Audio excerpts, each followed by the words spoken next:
Welcome everyone, my name is Chris Safarova and I'm here with Stephanie Hilborn. Stephanie is a speaker on wellness and trauma reduction and a former diplomat, educator, and transformational life coach.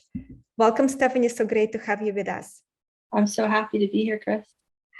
Stephanie, I know that you spend a lot of time helping clients with finding kind of their life's work, their mission, and you care about it yourself. You have a strong sense of mission. So I would love to speak to you on this topic because I know you can bring a lot of insights to the listeners and viewers.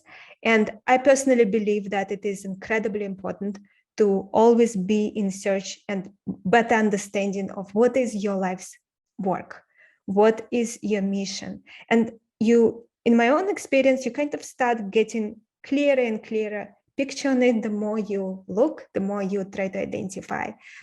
So maybe let's start with a short story on how you found your mission, and then let's go into examples and tips for people to help them find theirs. Perfect. I found my mission by finding what was naturally interesting to me. And so I went to a Catholic school. And the one thing that I really enjoyed about the Catholic school was talking about social justice and learning about what the problems were in the world. And I realized I can't just sit here and let all of these things happen. And so from a very early age, I was like, this is not right. And that's not right. And so I listened to my moral compass of what was truly meaningful to me, and seeing people in pain and in suffering. I was like, I'm going to do something about this. And so my mission was my first mission was human rights. And so I started working out in fighting multinational corporate abuses in Latin America and Africa. And I was looking at abuses by the tobacco industry. And it's not that I was particularly focused on that topic. It was just more, I wanted to bring justice in the world. I wanted to bring balance in the world. And so the way that you find your mission starts with what is important to you. What can you not turn off? And so for me, it was, I see people living in poverty. I see wars happening. Why are people killing each other? Why are there wars happening? And so that's what I studied. I studied ethnic conflict and minority rights. I studied challenges with governance structures like in Europe when the EU was forming, and like why that was challenging. And so I started to study human behavior, why people feel part of something and why they feel apart, different, like separate from something. And so I studied social contracts, social cohesion, which is why societies are working and why they're not working. It's the same thing in a business. You have a culture. If you have a culture that understands each other, you're not going to have war. If you have a culture that does not understand each other, you're going to have people getting fired or people quitting. And so it's really intuitive, actually. It's just about what is flowing, what's not flowing. It's like looking at a river, for example. If the river has a big rock in the middle of it, the river is going to start changing directions. And so if you have a flow, which is in balance, if everything's in balance, then you're going to have harmony. So I moved on to working as a diplomat because I realized that nonprofits were not funded. And I wanted to work for the donors. I wanted to set the agenda of what needed to be done in the world because I had really strong opinions on what would work and what wouldn't work. So, and then from there, my mission changed to, I wanted to bring balance to individuals because I realized how problematic the government structures are in the world. And change begins with you. With you. Each individual does not begin with the World Bank, with governments. It begins with you. That is very true. And I know that you had this amazing story where you thought you were helping someone, but actually it was clashing with this group's mission in life. Could you share it with us? Because I think it will be a great example. And then I think we need to talk about why finding mission is very important for business owners.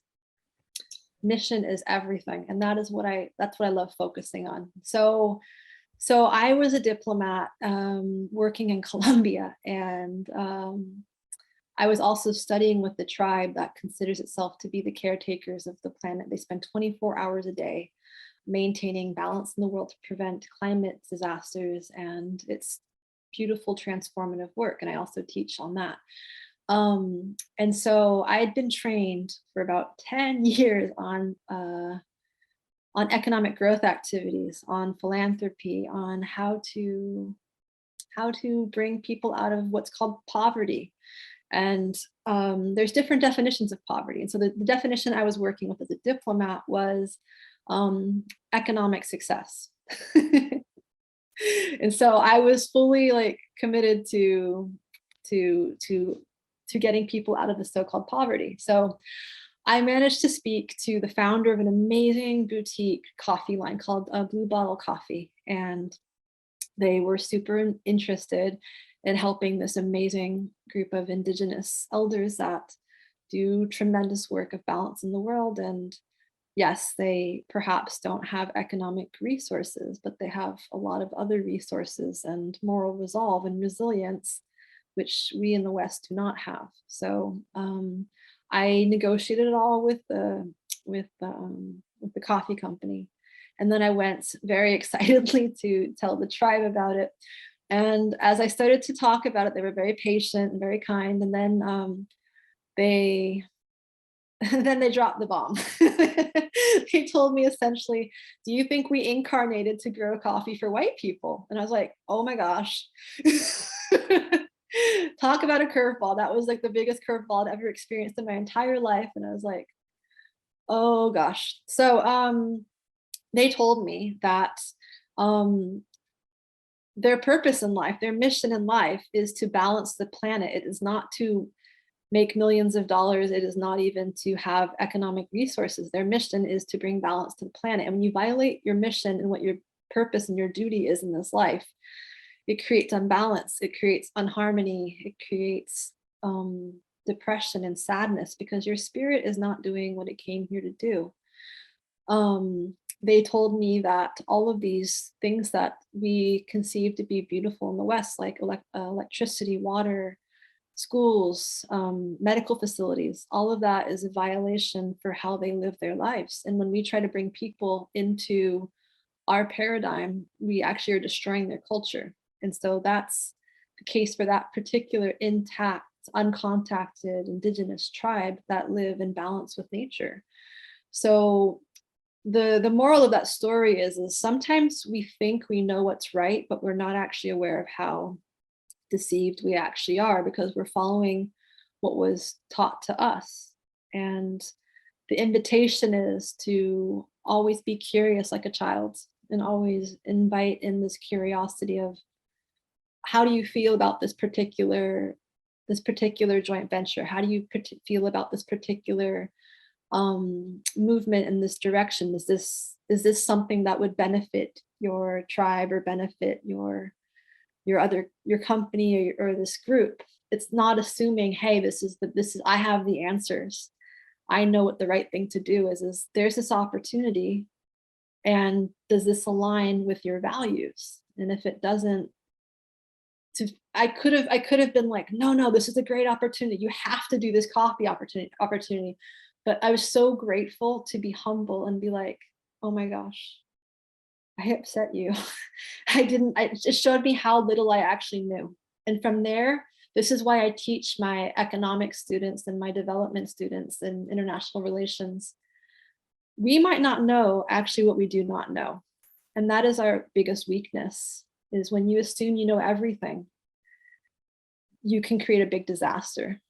But there's no risk when you invite curiosity and you have conversations and you're able to hear what people are actually saying rather than expect what you want to hear and then just check boxes, because there's no purpose in checking boxes. The purpose is in seeing where is there an alignment, where is an attunement. And how do you do what you really came here to do? That is very true. And the reason it's so important for business owners to understand their mission, and of course, for many watching, it will be obvious, but in case it's not obvious, firstly, if you have a mission and you're not following it, you can be very successful and very, very unhappy down the road. And you will regret not paying enough attention to your heart, to something within you that was telling you that you had to do something else. And there are so many examples of people being successful and very miserable at the same time. And often they will start having health challenges because everything is showing them that they are on the wrong path. Just in my experience, I observed it in my personal life, and I have seen it with clients. And another element here is that as a business owner, it's not simple. It's not easy to succeed. You have to work really hard and really smart. And when you have this drive within you that what you do is much more than about providing food for your children and buying clothes and paying for your mortgage, you have this constant drive from within, that energy, you are so much more powerful in terms of the opportunity for contribution to the world versus if you're only driven by financial success. So given that, let's say there is someone who has no idea what the mission is. How would you help them? Any exercises that come to mind, any ideas on how they can start understanding better what their life's work is? That's a great question. Well, I would say there's always clues. There's always clues. And people like to say, oh, I didn't get the guidance I needed. I didn't get the wisdom that I deserve or that I need. The answers are always there. The guidance is always there. Everything you need is always right in front of you. It's just, how do you make yourself receptive enough to drop in to hear it? So you might think that the noisy neighbor is a disruption, or you might think that the pain in your back is a disruption. All of it is really to guide you where you need to go. It's to show you precisely what you should and shouldn't be doing, or what you've put under the sofa, what you've put aside in the closet. So the reality is you can't drop into your purpose until you start to drop into your true self, and what is the thing that you don't want anyone else to see.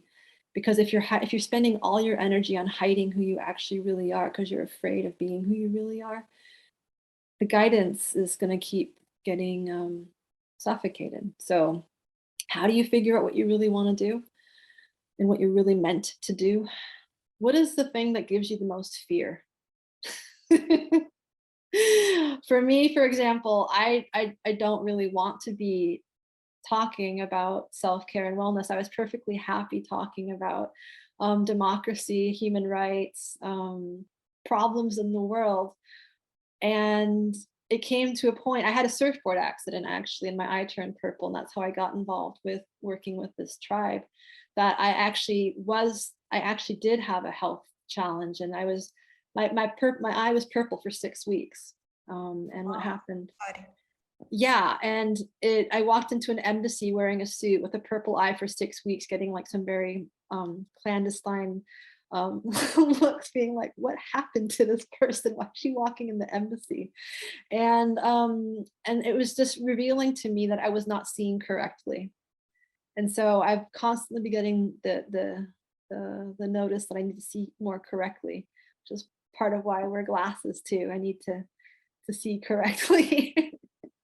So how do you figure these things out? You start to see what's showing up. So if what's showing up is you have health problems, what are the health problems that are showing up? What are the challenges in your life?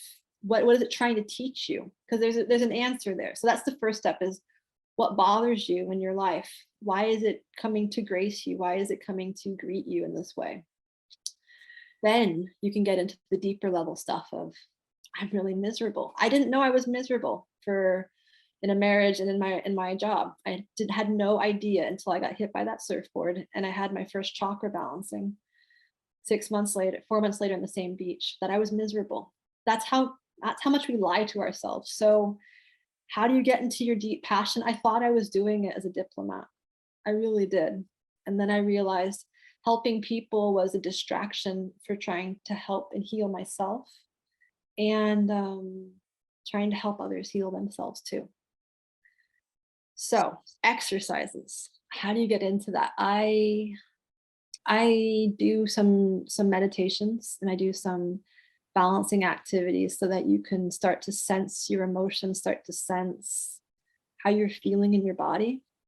A practice that I love to get your body back online is called network spinal analysis, which is um, light touches on the spine so that you can start to awaken your nervous system, so you can see, because when we're in the fight, flight, and freeze modality, which is like this trauma response, what happens is we might be constantly pushing against something, or we might be constantly freezing and saying whatever we think people want to hear, or we might be fawning and just not doing anything. So you need to wake up your nervous system, and you can do that with certain supplements by taking time for yourself. I do a digital detox 1 day a week. I turn off my phone, I turn off my computer, and I do healing work for myself. So the way that you start to get answers is starting to realize how you're discomfortable, how you're uncomfortable, how where are you spending your focus? Are you spending your focus on everything but yourself? Because if you're not spending time on yourself, what happens is you can't get the answers that you need, because you're constantly trying to escape yourself by helping someone else.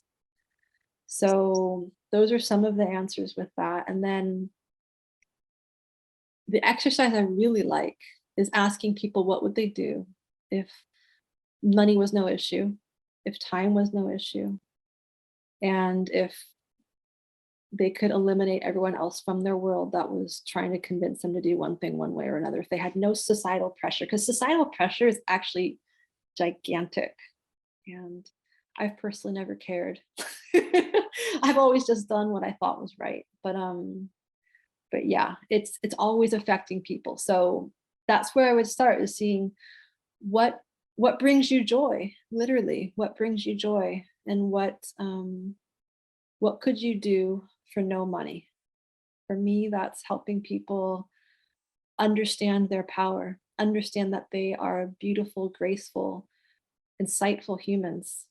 And we just compress our energy when we try to be who we're not. And I did a very good job of being who I was not as a diplomat. And then I decided, no, no more. So that's how you do it. You stand up for your integrity, you stand up for what you know to be right, because at the end of the day, we all have a finite amount of time on this planet, and we got a body, and we incarnated because we have a very important purpose. And our lifespan is determined by how we use our life energy. And if we're using it in alignment with what we're supposed to be doing, it's all going to flow. But if we start to do things that are a violation of what we're supposed to do, we'll get some negative feedback that we might not want, like surfboard accidents or health challenges, until we get the perspective that we need. Stephanie, and how would you recommend people start healing themselves? Because I think that trauma is something that we all have stored in our body. Many of us had very traumatic things happen to us in our life. What would you recommend people do? Some of the things, maybe some simple things that they can do themselves to start healing today. Simple things. I wrote an article on this. It's called 3 Ways to Take Yoga Off the Mat. And it's based on all of my healing experience. So when you get into a traumatized sort of state, like, you'll start to feel heightened emotions. So like, you can be totally calm and balanced, and the next second you're like a little bit agitated, or just it comes out of the blue. So trauma is physical, physiological, it's emotional, it's mental, and it's also at a spiritual level. And so The emotional level, like there's lots of resources for that. But what I find works best is focusing on the physiological parts of trauma, because no one's really talking about that. And there's a thing called the polyvagal nervous system, and there's a great video.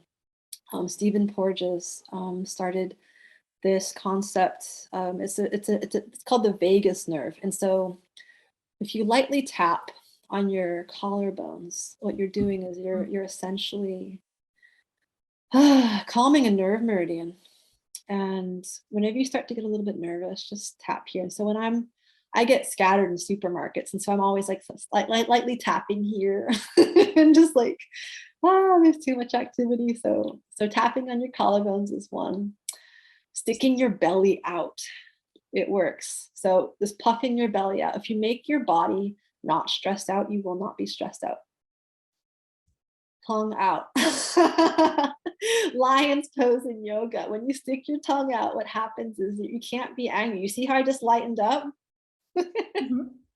You can't be upset when you're sticking your tongue out. So it's called lion's pose. And when you breathe in through your nose and out through your mouth, what happens is you soften the fight and flight resolve inside of yourself, and you're telling yourself, I'm safe, I'm safe, I'm safe.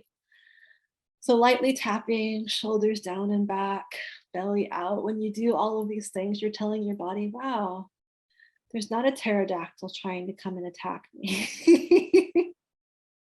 You see how my energy just shifted by tapping on my collarbones? Yes. Yes. So it's immediate. The other thing you can do is look at your fingers and hold one of them, any of them. Pick a finger, any finger. It harmonizes an emotion.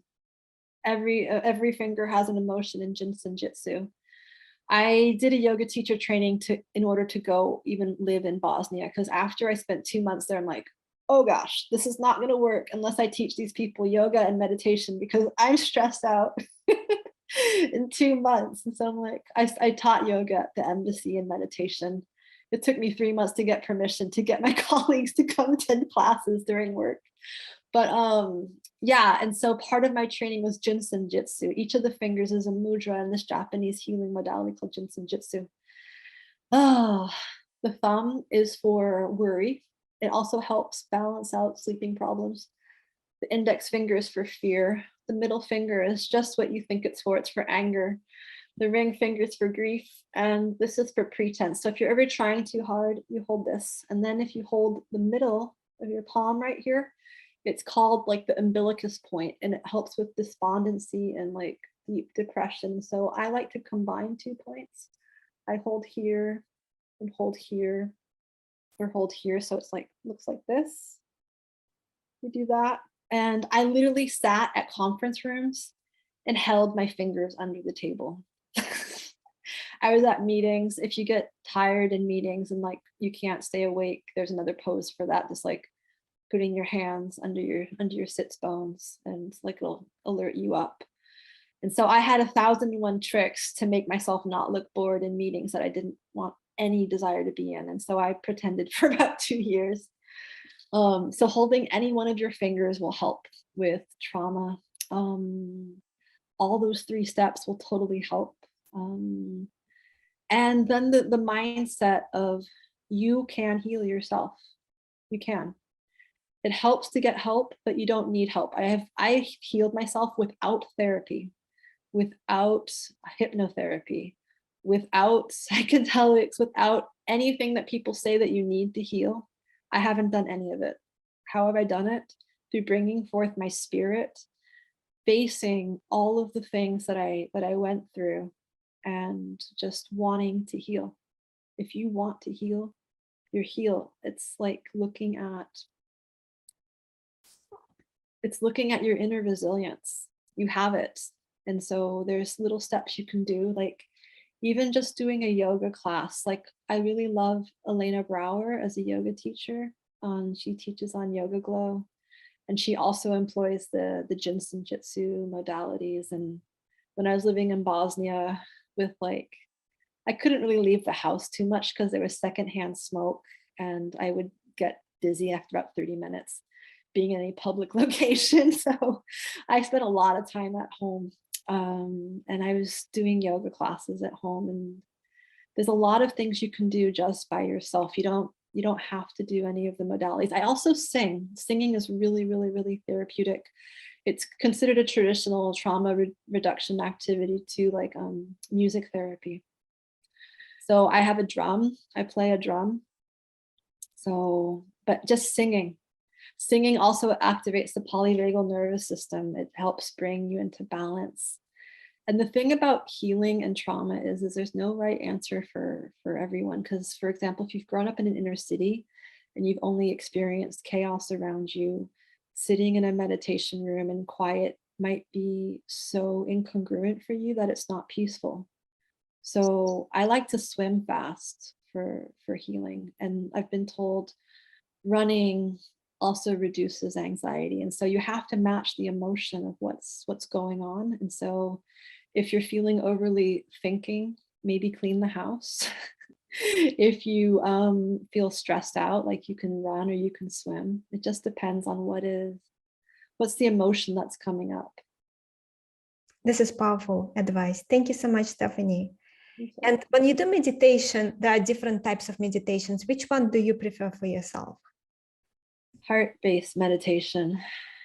So my meditation, I'd be more than happy to lead you in a short meditation if there's. Let's do it. Yeah? Okay. All right. I have a few, but I'll give you the short one.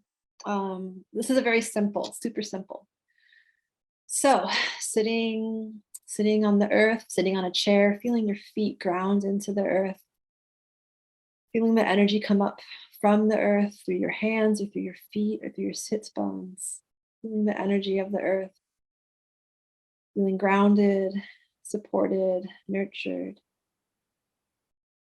and knowing that you have everything that you need, even if your mind tells you you don't. You are fully resourced. Bringing your hands to your belly, taking a moment to push out your belly, breathing in through the nose, out through the mouth. Breathing in through your nose, out through your mouth. If you are driving and listening to this, push your belly out, breathe in through your nose, out through your mouth. Feeling your car or your feet connected to the earth, knowing that you're where you need to be. When you push your belly out, what happens is you bring your body into a state of balance. And letting go of any anger, any resentment, any stress held in the belly. You don't have to know what you're letting go of. You just have to let go of it. That's it. It's super simple. Letting go. Because the emotions can be stored in the body, but we don't have to keep them there. We can let them go with the exhale in a nice, gentle way, in love, like we compost to be recycled into something new. Bringing your hands to your heart space. Maybe lightly tapping on your collarbones again to bring up that joy, letting your body know it's safe.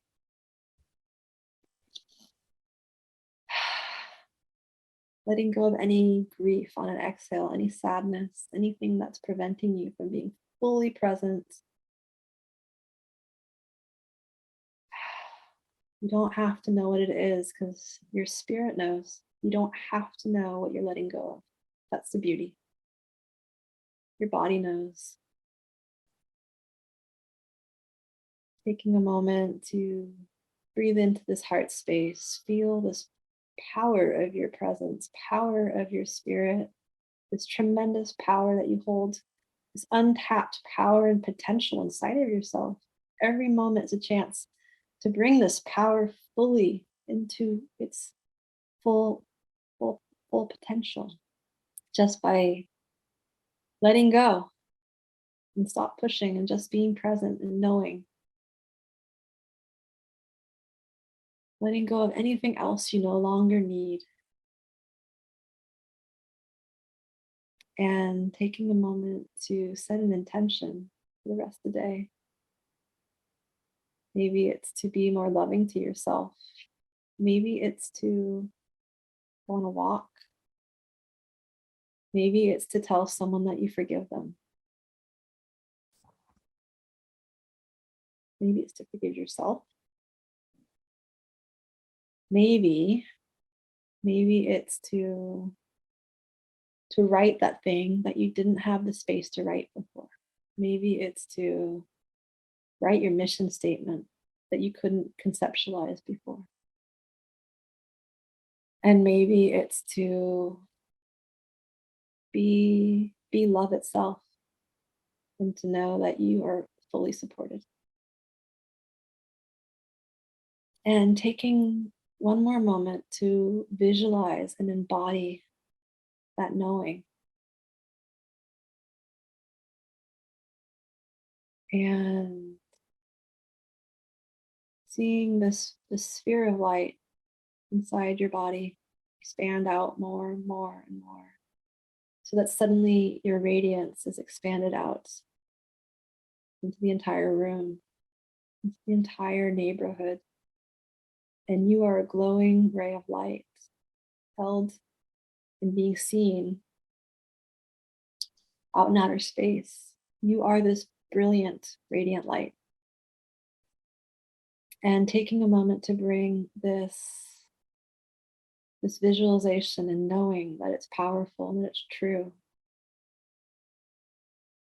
And holding this through the rest of the day, the rest of the week, until we see each other again. When you're ready, you can flutter open your eyes and meet the new you and the new me. Is it a new you, Chris? Yes, I can feel much more relaxed now. So this is what I find to be the best meditation, is doing these 3 points. Because you're letting go of what you don't need and you're remembering who you really are. It's very, very powerful. Thank you, Stephanie. Thank you so much. And the last question, well, I have 2 last questions if you still have a few minutes. Yeah.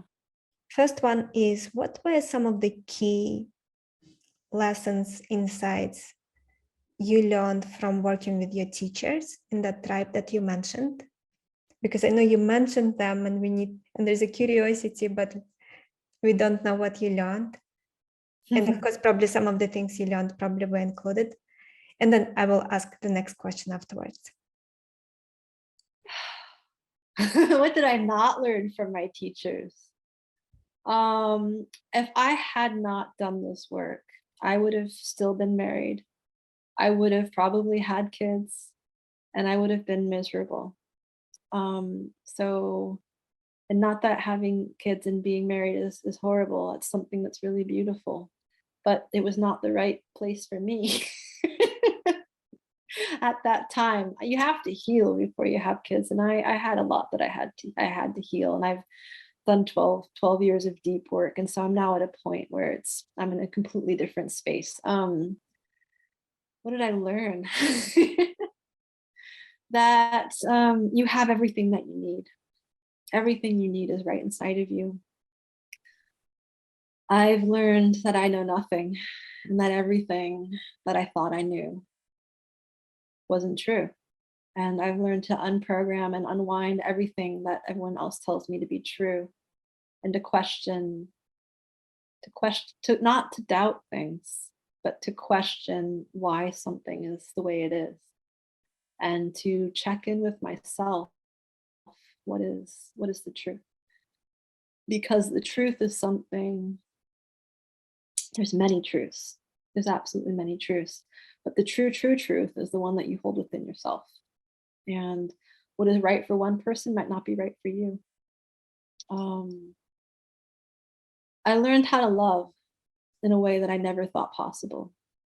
And I learned self-love. And when you're constantly trying to please other people, you are not happy. No matter what your ego tells you or your pet unicorn, you're just not happy.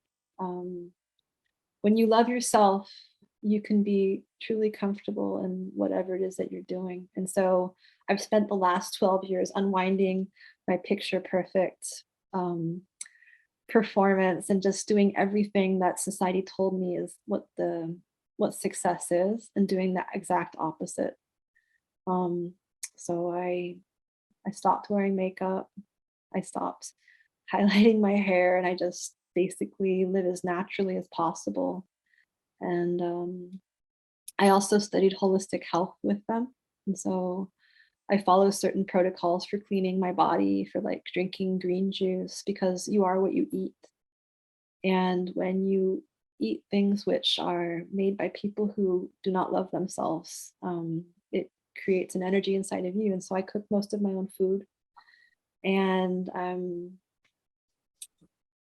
I wouldn't be who I am today if it wasn't for them. So it's like, it's more the question, what did you not learn? It's everything I thought was true in the world got flipped on its side. And that's what I bring into my classes with my graduate students, is that what you think is true is only what you've been told and what you've learned so far.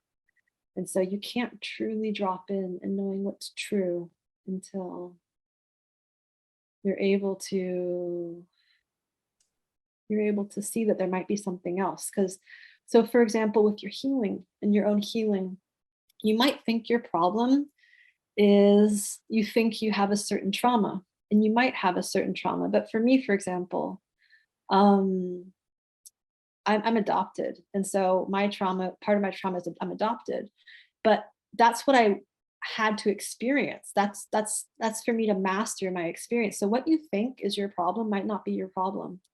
And for forever, I thought like that must be my trauma, because they're like, "What is your trauma between 0 and 10?" I'm like, "Well, I was adopted." And so, and they're like, "No, that you agreed to that, and that's what you had to master so that you could accomplish everything else, so you could have a better chance for consciousness." So what you think is your problem might not actually be your problem. It might be something that you're here to master. I guess that would be my biggest lesson learned. This is so powerful. This is such a powerful thing. Some issue that we may have, something that we suffered a lot in our life because of that, could be something that we have chosen.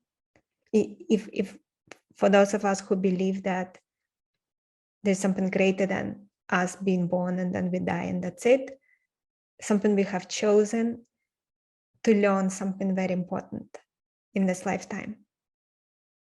Yeah, because you never know, like when people have very serious challenges or like health problems, it's usually there because they need to bring their spirit forward. Like even if they're paralyzed, like my teacher, for example, was paralyzed for a few years because the earth was so sick. And he learned that he was sick because the earth was sick. And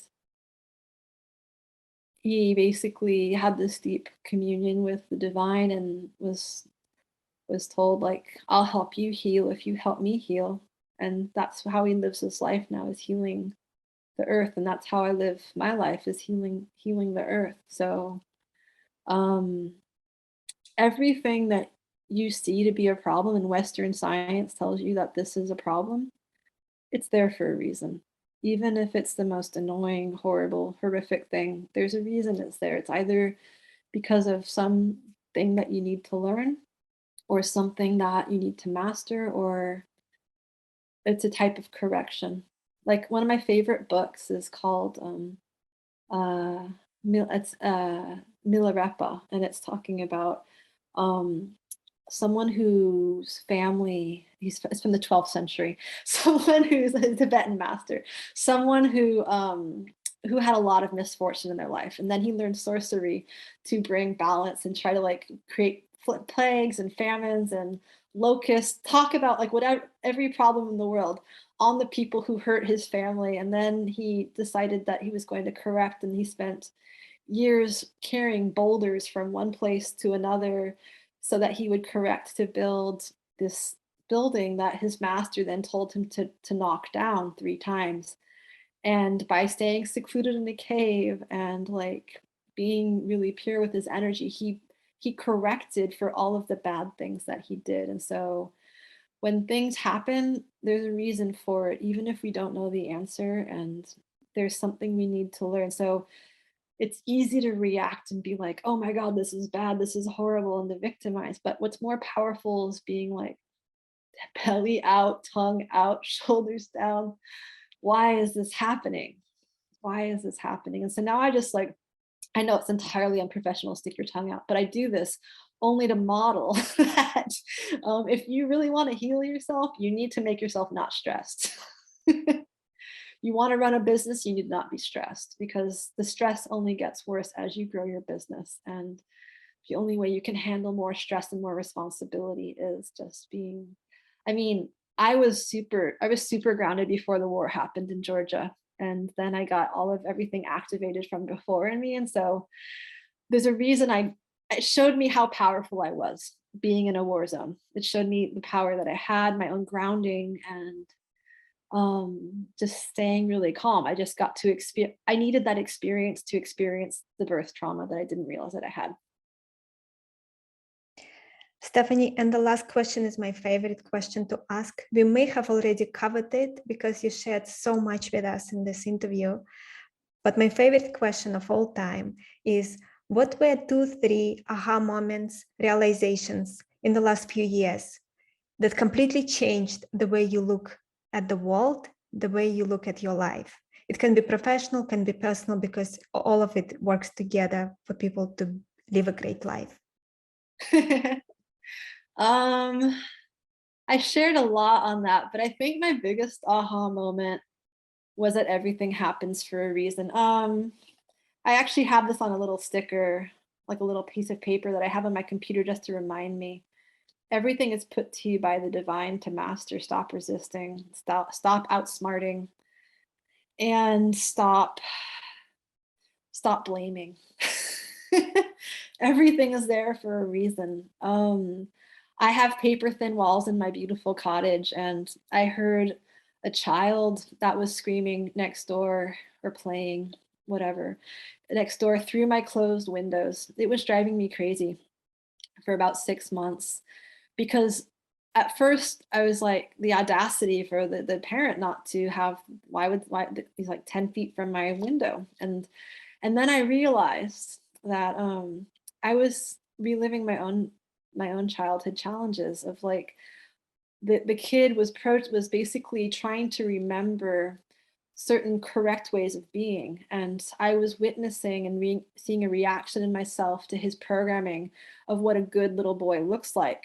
And I needed that experience to realize the thing that was subconscious in me that truly bothered me.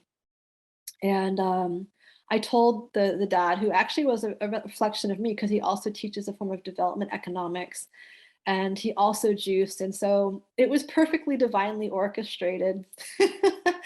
They finally moved because they wanted more space for their children to be. And then what moved in was actually worse. It was someone who was a medic in a war zone, who day drinks, smokes pot, and has no problem turning on a motorcycle at midnight just for show and tell for the person who showed up. And I was like, oh my God. And so I learned empathy for my neighbor, because I was like, oh my gosh, this is a lot. And I have, I don't like smoking of any sort. And so I was like, oh. So I learned to vocalize. I spent 3 months not saying anything to them. I was like, I am going to be calm. I'm going to be calm. I'm going to be calm. So that was my meditation. My favorite meditation practice is dealing with the stuff around me without throwing things. And so I was listening to the neighbor, and after 3 months, I'm like, if I don't tell him, he's not going to know it's a problem. So I told him, dude, it's midnight. Do you have to turn on your motorcycle right now? Can you smoke your pot like 20 feet over there instead? I understand that it's your thing. It's totally cool, but I don't want to smell it in my house, if that's okay. So my aha moments are, everything is your yoga class. Every single piece of your life is your yoga pose. And when you're able to master each yoga pose of life, you're going to stop trying to control the neighbor's dog and horse. Thank you, Stephanie. This was amazing. I think it will be so helpful. You gave us specific things people can do. The meditation was powerful. All the little tricks you taught us with the holding of the fingers and so on. Thank you so much for all of this. Anything else you want to share? And then how can people learn more about you? Awesome. Yes. I would like to share that you're doing this. You're showing up for yourself. You are doing better for yourself. And it's 1% better. Even if you think you're not doing your business well and you don't have any clue what your purpose and your passion is, there's a part of you that does. Listen to that part and know that you're doing it. Even if it's hard, even if the kids are screaming, even if you're fighting with your relatives, in-laws, parents, husband, wife, you're where you need to be. Everything is your yoga class. Everything is your meditation. You're doing it, and you're doing it for the 7 generations to come. So I congratulate you and I honor you. You can reach me at www.catalyzinginspiration.com. I catalyze inspiration. My handle on Medium, I write articles on there. It's Catalyzing Inspiration. It's the same for Instagram. I have a Facebook page. And I'm on LinkedIn at Stephanie Hilborn, just like you see on my screen here. And as I get more comfortable with sharing more on there, I will be sharing more and more and more. And I'm excited to work with you. Thank you, Stephanie, so much. I really appreciate you spending this time with us. And for everyone watching and listening, please go back. If you feel that something that Stephanie shared with you, go back to those parts of the interview, redo the meditation again. I think what Stephanie shared today is a very important element for you to be successful and happy. Yes, in other interviews, there will be a lot of tips and strategies and so on what specifically you can do in terms of growing your business, but taking care of yourself and finding your life's work and healing yourself. If you do it in combination with doing things to grow your business, you will have a much more successful journey and much more enjoyable journey and much more worthwhile journey. I'll see you all guys in the next session.